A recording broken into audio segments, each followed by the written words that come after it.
G'day guys, how are we? Welcome to the review of the big Day of Reckoning event that took place in Saudi Arabia this morning. If you're in Australia, that is, we all had to get up. It's a very, very long day or morning of boxing. But first of all, great to be back. I haven't done anything for about three and a half weeks or whatever because I've been overseas on a little bit of a holiday before Christmas. So apologies if you've been looking forward to the content that's not there, but we'll be returning over the next few weeks. But as I said, this video on this the Boxing Deep Dive channel will be about the Day of Reckoning. And I must admit, first off, or straight off the bat, that I didn't get up at 3 o'clock in the morning to watch the event. The best I could do was 6 o'clock. Not really a morning type of person. So I got up at 6, but I have re-watched the fights that I did miss earlier in the show, including Jai Apataya. I tried to do it, but I'm sorry, 5 o'clock in the morning is just a little bit too early for me, especially on Christmas Eve. But what an event it was, and even if you're like me, you did get up at 6 o'clock, it was still an almost 5-hour exercise. It was a great card of fights.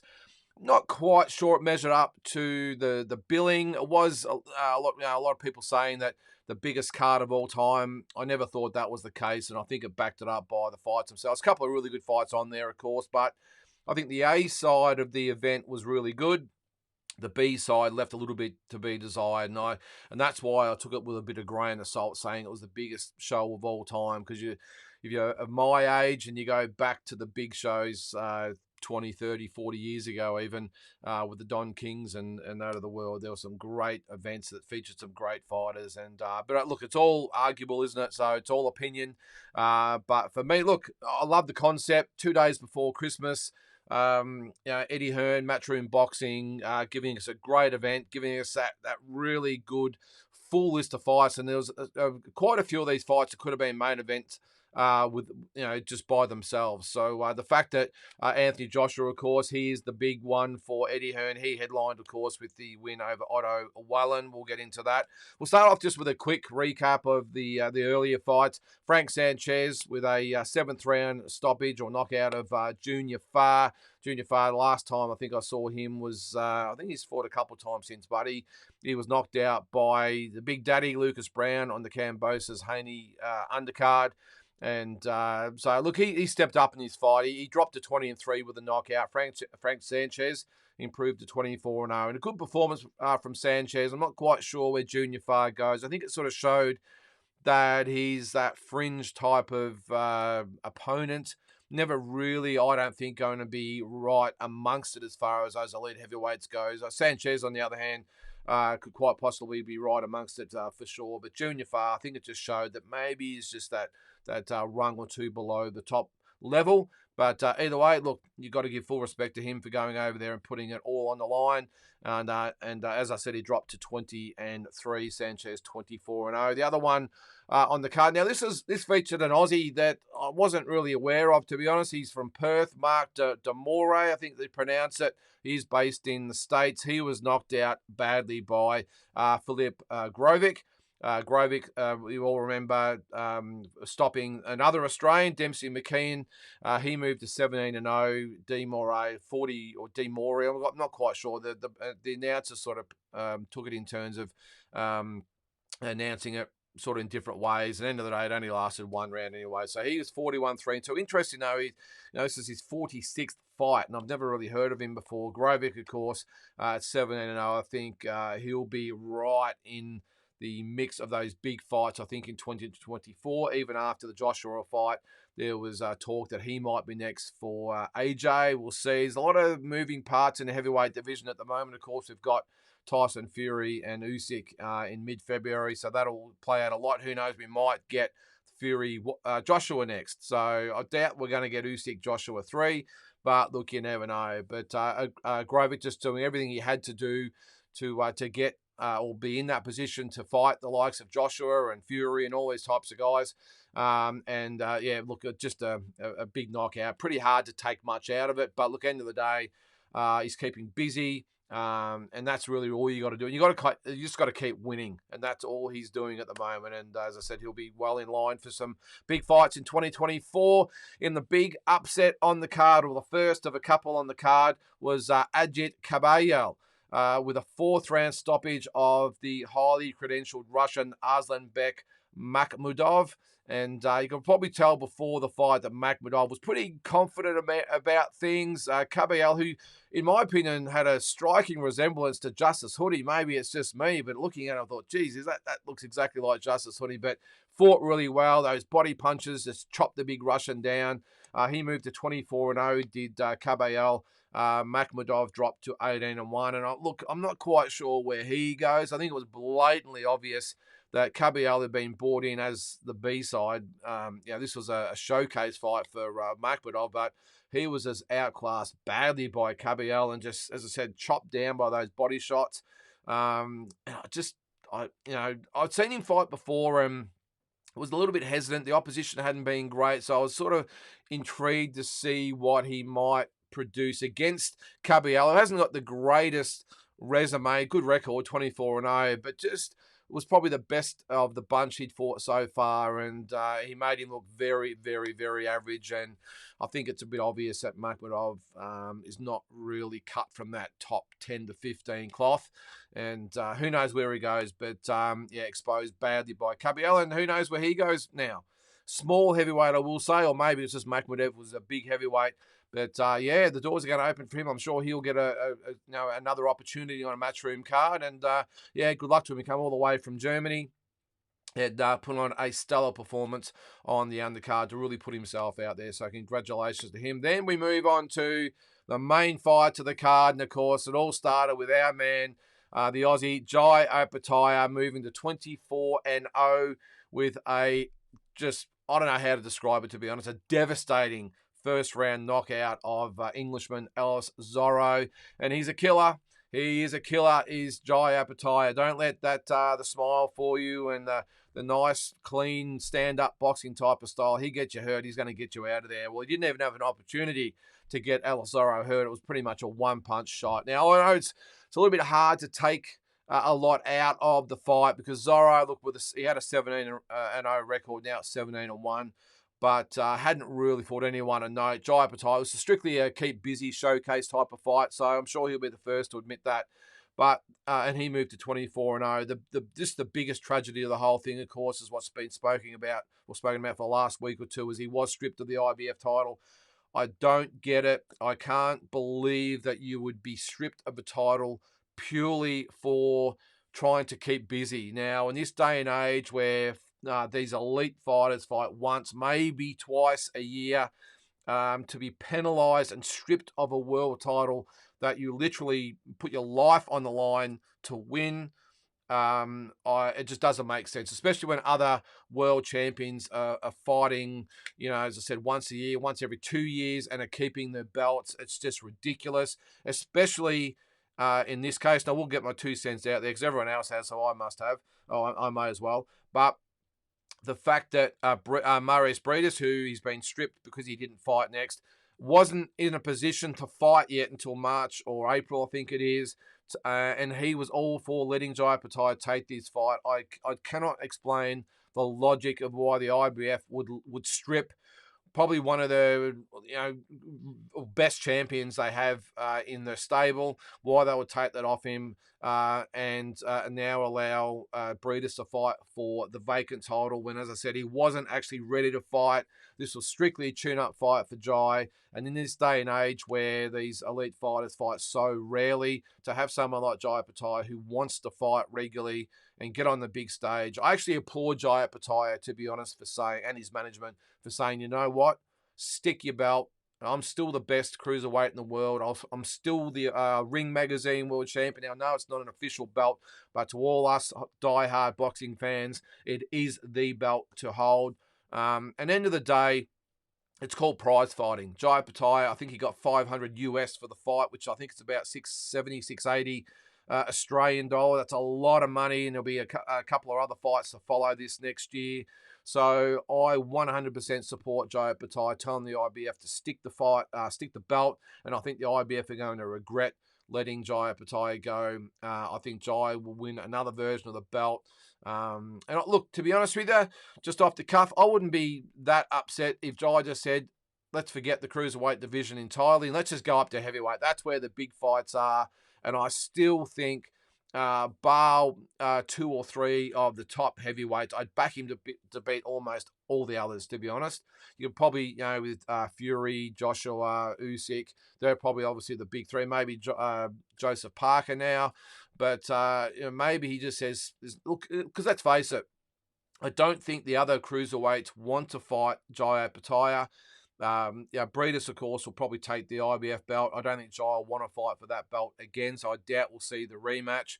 The other champions, I don't think they want a piece of Jai Opetaia, so maybe it could be a blessing in disguise and Jai goes up to heavyweight and starts to get the ball rolling, but we'll see. But to the fight itself, I mean, as I said, there's not really much to say about it. It was pretty much a feeling out round. Jai coming forward, as he always does, looking to poke and probe and get himself in a position. And Alisoro, unfortunately, put himself right in the kill zone, and Jai Opetaia just finished it with that big overhand left. So a fantastic effort from Jai Opetaia. Congratulations also to his trainer, Mark Smith, I will say. I think that's his name. Yeah, so Mark up in Queensland. I'm sorry, it's a mental blank. I do know Mark. Mental blank on his last name. But look, really, really good effort by him as well. I can see the improvements in Jai Opetaia all the time. And, just a really good effort from Jai. And, of course, his management, Tasman Fighters, Mick Francis. So we'll remember his Mark's name, by the way. So I do apologise to Mark that I do know, and it's just escaped me at the moment. But on to the rest of the fights. Daniel Dubois with was it an upset? 10th round stoppage of Jarrell Miller. Maybe not. Dubois coming off the loss to Usyk, of course. I've always been a little bit doubtful about Daniel Dubois' ability. I know he probably got a lot of credits from the win of, the fight against Usyk. A lot of people thought he should have been awarded that fight. I wasn't one of them, but that's a different story. Jarrell, the big baby, we all know he's had his issues with the cheating allegations with drugs and everything else. I thought he actually was okay, Miller, but Dubois I was actually very, very impressed with. I've never been a big rap for Daniel Dubois, but I thought he really regrouped well after the Usyk fight and boxed really well against the big baby Jarrell Miller. And I don't think Miller, in my opinion, was probably at the peak of his physical powers. I just don't think he turned up in the best of shape. Daniel Dubois, to his credit, turned up in shape, ready to go. And, it was stopped in the 10th round. I thought after 9 rounds, it was probably 6-3, maybe 5-4 in favour of Daniel Dubois. I know probably a lot of other people had Dubois well in front, but I actually thought Miller had some good rounds in there as well. I haven't seen the official scorecards yet because I'm only sort of an hour or so after the event finished. I thought he boxed really well, Dubois, and then poured it on in the last round, got the win over the big baby. So let's see what happens now for Dubois, who, along with Joseph Parker and Grovik and others around the scene now, has really put himself back in line for these big fights. Maybe it's Daniel Dubois who fights Anthony Joshua next. Who knows? But look, all you got to do these days, especially in the heavyweights, is just keep winning and on these big cards, and he did that. So all the best congratulations to Daniel Dubois. A really, really good performance with that stoppage of Miller, who drops to 26-1-1. That was his first loss. So on to the other 3 fights on the card. Dimitri Bivol improved to 22-0 with a 12-round decision over a very lackluster Lyndon Arthur. He drops to 23-2. The scorecards 120-107 times 3. Dropped him in the 11th round with a body shot. Look, I think Bivol would not be happy with that performance. Look, I will say, though, that Lyndon Arthur, I don't think turned up to win the fight. I think it was even mentioned in the commentary by someone in the analysis that he just didn't turn up to win. He turned up to survive. We saw that, of course, with Charlo against Canelo a couple of months back. But I just don't understand these fighters who get the opportunity to fight for a world title, and just because it is someone of a stature of a Bivol, they go totally defensive, they go into the shells, and they don't try and win. I don't understand it. Now, Lyndon Arthur will probably never get a shot at another world title again.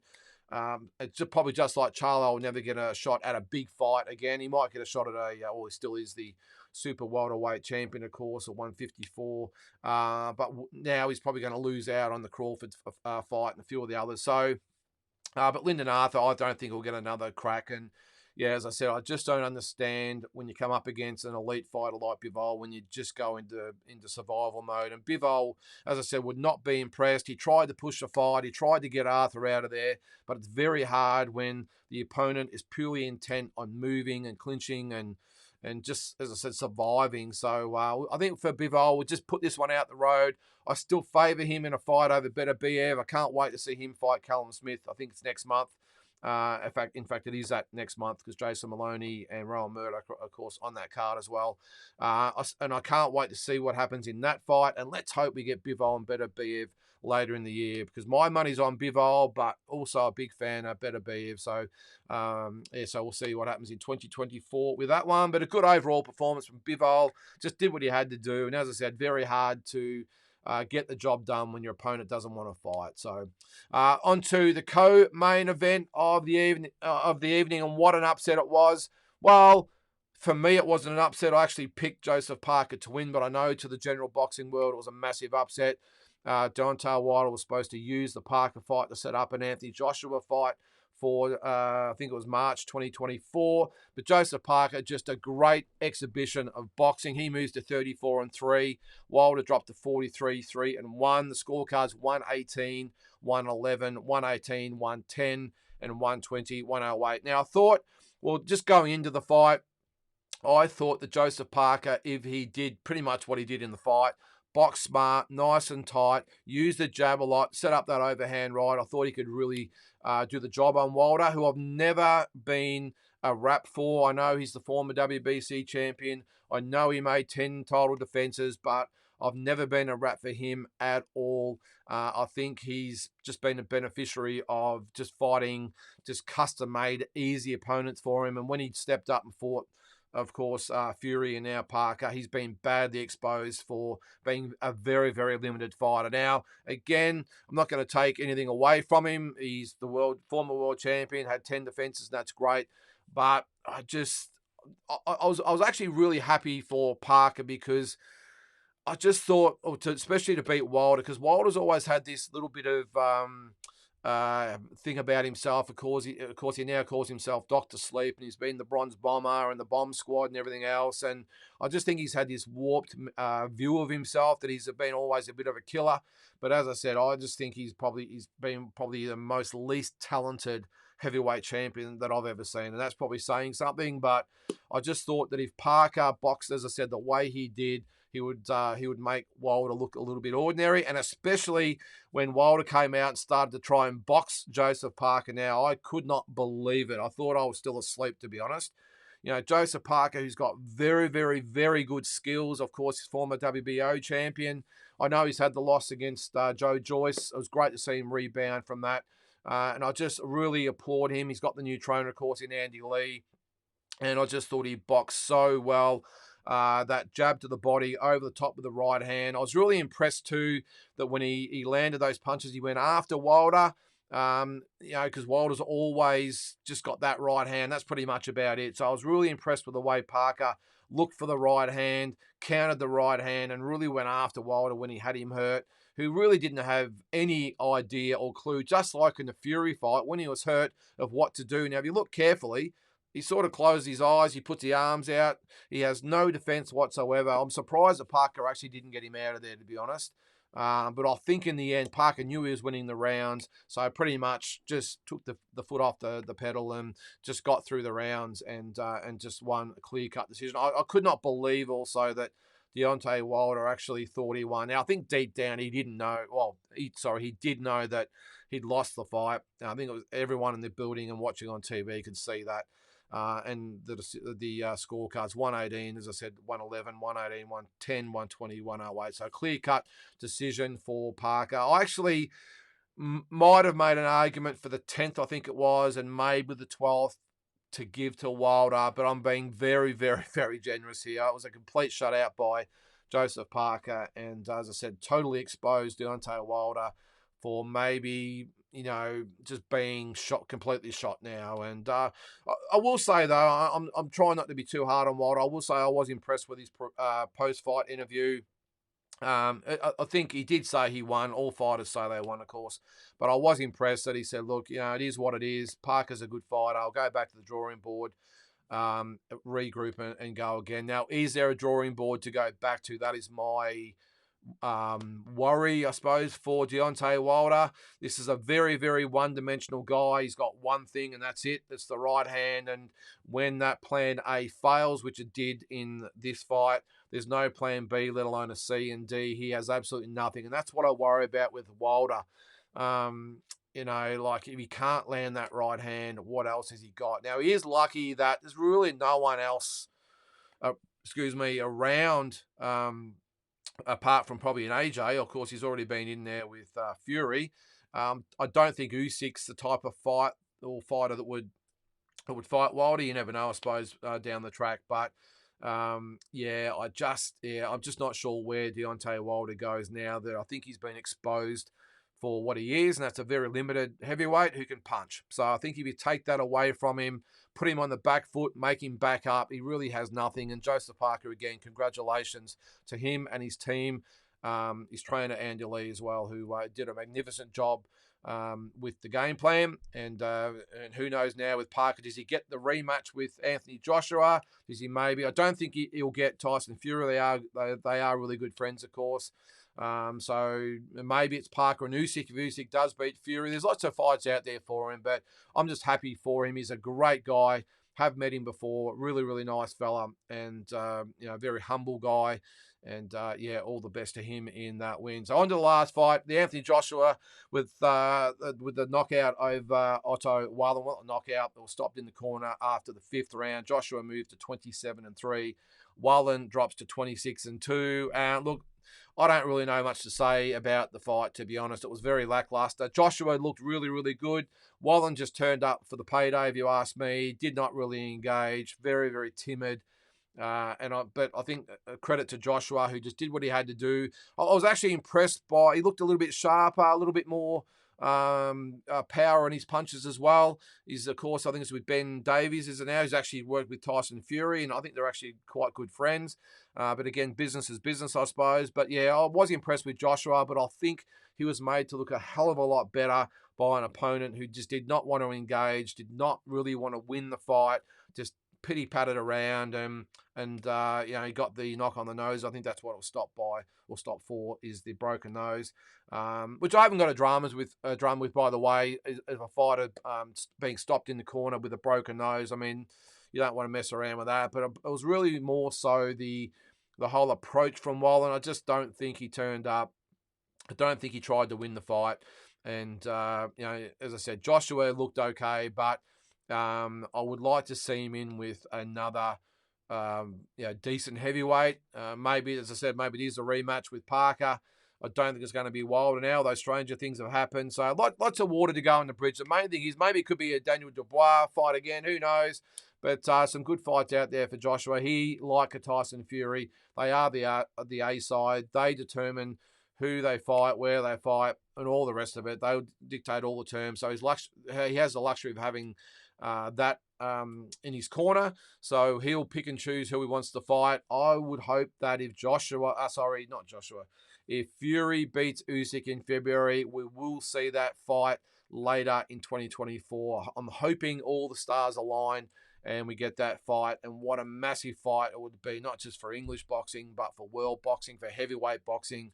It would be awesome for the sport, a true super fight. And all due respect to Usyk, but the Joshua Fury fight, I think, is the one we all want to see. So we'll see what happens there. So look, that's just a quick review of all the fights. I didn't really go into depth. There's too many fights to cover, to be honest. And a lot of the fights are probably apart from the Parker Wilder fight, wasn't really much to delve into. They're all pretty much cut and dry type of fights. But hope you enjoyed that. and I will be back on Thursday night if you're watching the Talking Boxing show. So that'll be live on Thursday night Australian time at 7 p.m. to close out the year. So again, thanks for tuning in to this episode of the Day of Reckoning, the review, and hope to see you soon. All the best for Christmas and the New Year, and we'll catch you next time.